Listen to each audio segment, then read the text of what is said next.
Chapitre 44. Le pain du ciel.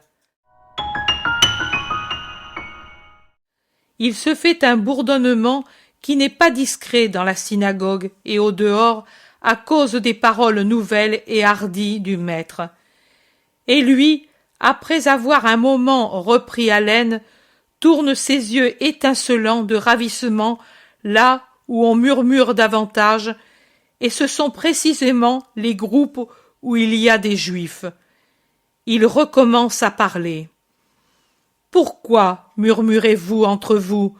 Oui, je suis le fils de Marie de Nazareth, fille de Joachim, de la race de David, vierge consacrée au temple, et puis épousée par Joseph de Jacob, de la race de David. Vous avez connu, beaucoup d'entre vous, les justes qui donnèrent la vie à Joseph, menuisier de race royale, et à Marie, vierge héritière de souche royale. Cela vous fait dire, comment celui-ci peut-il se dire descendu du ciel? Et le doute naît en vous. Je vous rappelle les prophètes sur l'incarnation du Verbe, et je vous rappelle comment, plus pour nous Israélites que pour tout autre peuple, il est de foi que celui que nous n'osons pas appeler ne peut pas se donner une chair selon les lois humaines, et de plus selon les lois d'une humanité déchue. Le très pur, l'incréé, s'il s'est mortifié jusqu'à se faire homme pour l'amour de l'homme, ne pouvait choisir qu'un sein de vierge plus pur que les lys pour revêtir de chair sa divinité. Le pain descendu du ciel au temps de Moïse a été placé dans l'arche d'or, recouverte du propitiatoire, veillée par les chérubins, derrière les voiles du tabernacle, et avec le pain était la parole de Dieu. Et il était juste qu'il en fût ainsi, parce que le plus grand respect doit être donné au don de Dieu et aux tables de sa très sainte parole. Mais alors, qu'est-ce qui aura été préparé par Dieu pour sa propre parole et pour le vrai pain qui est venu du ciel? Une arche, plus inviolée et plus précieuse que l'arche d'or, couverte du précieux propitiatoire, de sa pure volonté d'immolation, veillée par les chérubins de Dieu, voilée d'une candeur virginale, d'une humilité parfaite, d'une charité sublime et de toutes les vertus les plus saintes. Et alors, vous ne comprenez pas encore que ma paternité est au ciel et que par conséquent, c'est de là que je viens? Oui, je suis descendu du ciel pour accomplir le décret de mon Père, le décret de salut des hommes, selon ce qui a été promis au moment même de la condamnation et répété aux patriarches et aux prophètes. Mais cela, c'est la foi, et la foi est donnée par Dieu à ceux qui ont une âme de bonne volonté. Aussi, personne ne peut venir à moi s'il n'est pas conduit à moi par mon Père qui le voit dans les ténèbres, mais avec un vrai désir de la lumière. Il est écrit dans les prophètes, ils seront tous instruits par Dieu. Voilà, c'est dit, c'est Dieu qui leur apprend où ils doivent aller pour être instruits par Dieu. Tout homme, donc, qui, au fond de son esprit droit, a entendu parler Dieu, a appris de mon Père à venir vers moi. Et qui veux-tu qui a entendu Dieu ou vu son visage? Demandent plusieurs, qui commencent à montrer des signes d'irritation et de scandale, et ils finissent par dire « Tu délires ou tu es illusionné ?» Personne n'a vu Dieu, excepté celui qui est de Dieu. Celui-là a vu le Père, et c'est moi qui suis celui-là.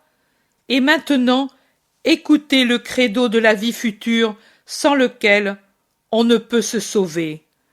En vérité, je vous dis que celui qui croit en moi a la vie éternelle. En vérité, je vous dis que je suis le pain de la vie éternelle. Vos pères dans le désert ont mangé la manne et ils sont morts. car la manne était une nourriture sainte, mais temporelle, et elle donnait la vie pour autant qu'il était nécessaire d'arriver à la terre promise par Dieu à son peuple. Mais la manne que je suis n'aura pas de limite de temps ni de puissance. Non seulement elle est céleste, mais elle est divine, et elle produit ce qui est divin, l'incorruptibilité, l'immortalité de ce que Dieu a créé à son image et à sa ressemblance. Elle ne durera pas 40 jours, 40 mois, 40 années, 40 siècles, mais elle durera tant que durera le temps, et elle sera donnée à tous ceux qui ont pour elle une fin sainte et agréable au Seigneur, qui se réjouira de se donner sans mesure aux hommes pour lesquels il s'est incarné, pour qu'ils aient la vie qui ne meurt pas. Moi, je puis me donner, je puis me transsubstancier par amour pour les hommes, de sorte que le pain devienne chair et que la chair devienne pain, pour la faim spirituelle des hommes qui, sans cette nourriture, mourraient de faim et de maladie spirituelle. Mais si quelqu'un mange de ce pain avec justice, il vivra éternellement. Le pain que je donnerai, ce sera ma chair immolée pour la vie du monde.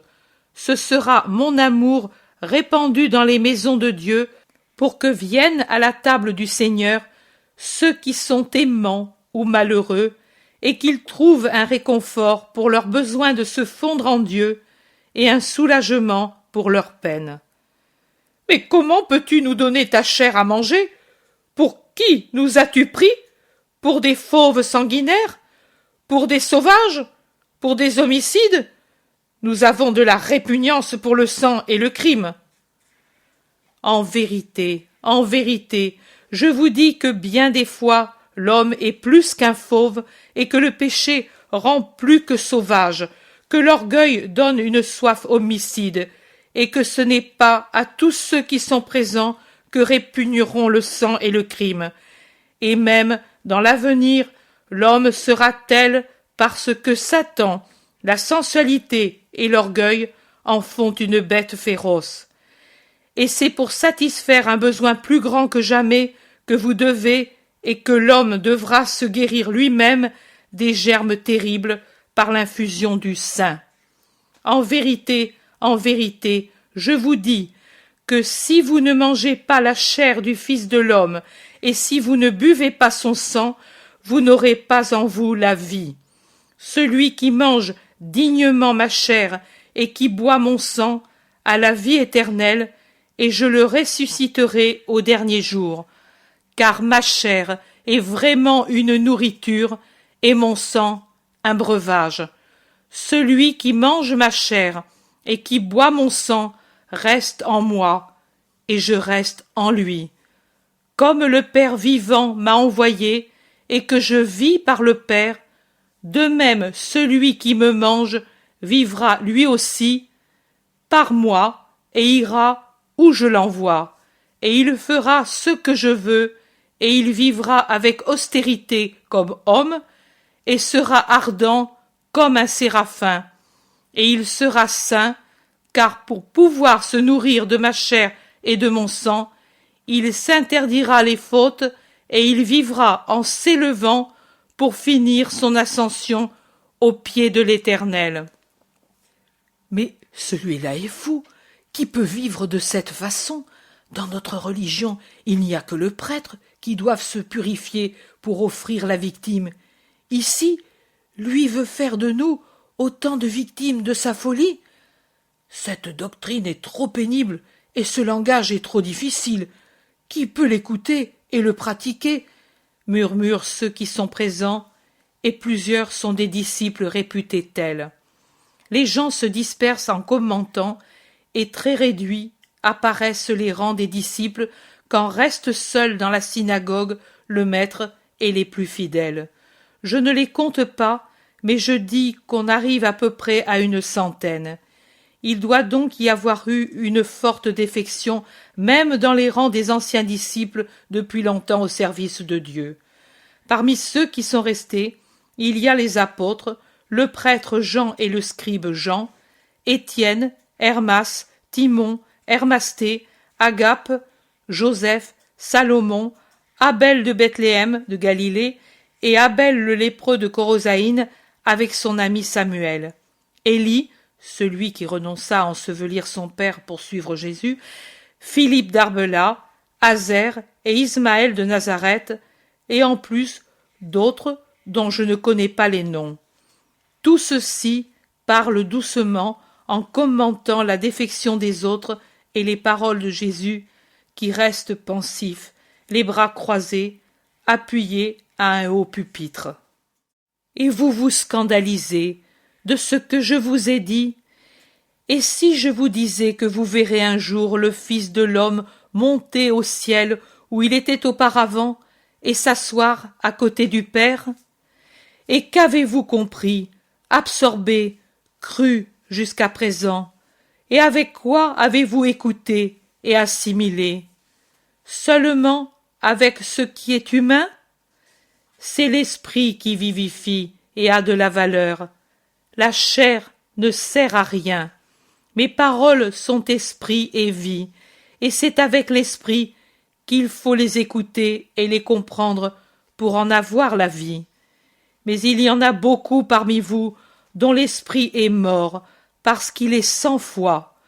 Beaucoup d'entre vous ne croient pas vraiment, et c'est inutilement qu'ils restent près de moi. Ils n'en auront pas la vie, mais la mort, car ils y restent, comme je l'ai déjà dit, ou par curiosité, ou par affection humaine, ou pire, pour des fins encore plus indignes.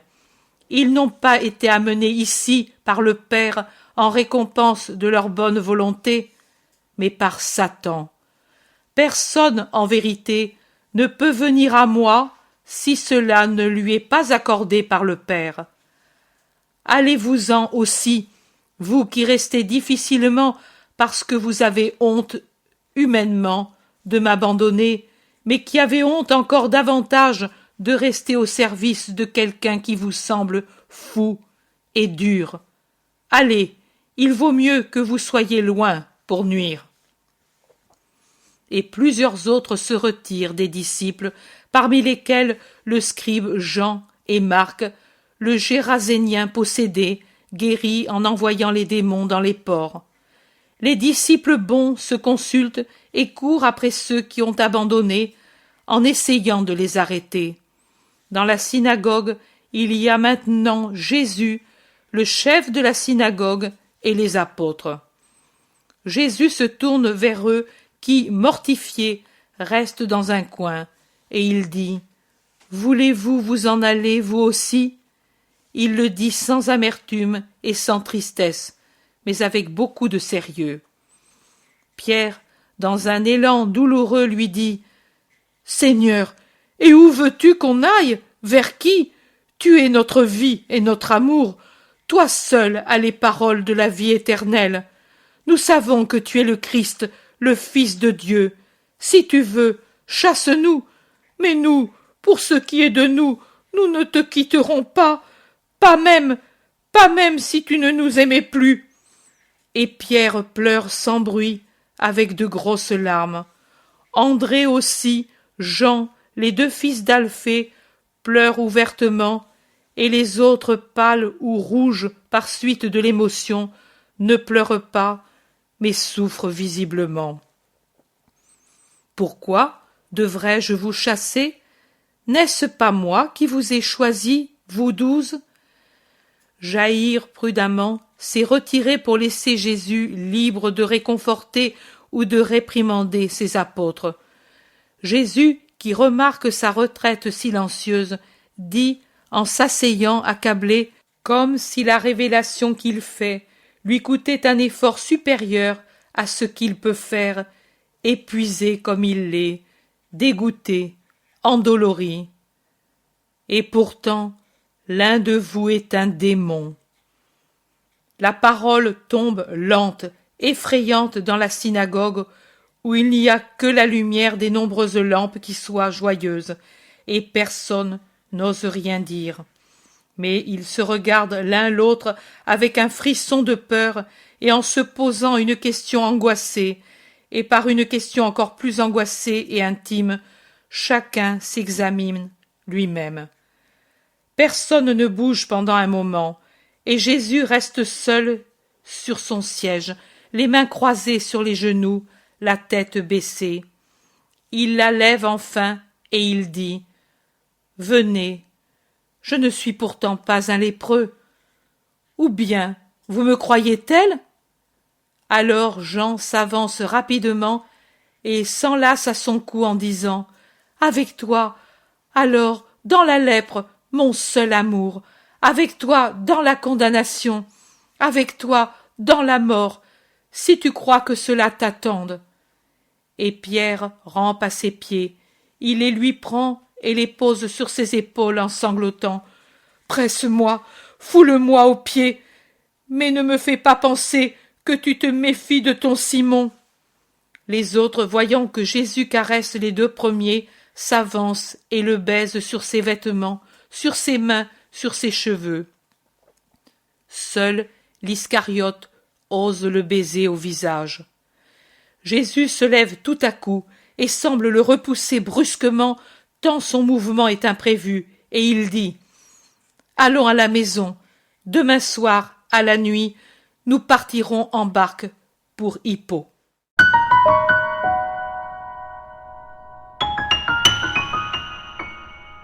L'intérêt pour les écrits de Maria Valtorta ne cesse de grandir. Et les fruits récoltés, vocation, conversion, sont immenses. Visionnaire de la vie du Christ, de la conception de Marie jusqu'au début de l'Église, sa description des personnages, de leur psychologie, la précision des lieux où ils évoluent, des coutumes et mœurs de l'époque, est proprement sidérante et à ce jour inégalée. Bonjour, je suis Bruno Périnet, président de l'association Maria Valtorta. Vous voulez aider à faire connaître Jésus avec l'évangile tel qu'il m'a été révélé de Maria Valtorta. Une dizaine de conférenciers rencontrent des familles, des paroisses et des lecteurs dans des salles publiques. Le budget annuel de ces 200 conférences dans toute la France est de 27 000 €. Participez à ce projet national. Faites un don défiscalisable à l'association Maria Valtorta. Il vous sera délivré un reçu fiscal vous permettant d'obtenir une réduction d'impôt de 66%. www.associationmariavaltorta.fr